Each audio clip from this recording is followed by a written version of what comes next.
Hi, my name's Hannah and I work for J Parker's. Today I'm going to show you how to plant loose-rooted Agapanthus. So the best time to do this is spring, so that's any time between sort of March and May. So I'm going to plant mine in a pot. Agapanthus actually prefer to be planted in a pot, and a lot of the time they prefer to be root bound as well. So I'm going to start with this one here. I'm going to put some crocks or gravel in the bottom for drainage first, and then I'm just going to fill it with compost. So I'm just using normal multi-purpose for this.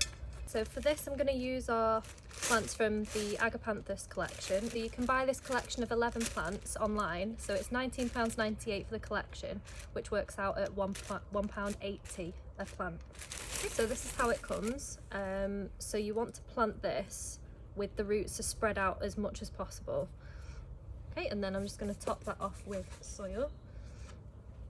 Okay, so that's now all planted up, so you can just pop this somewhere warm and sunny, and that'll start coming through in the next couple of months.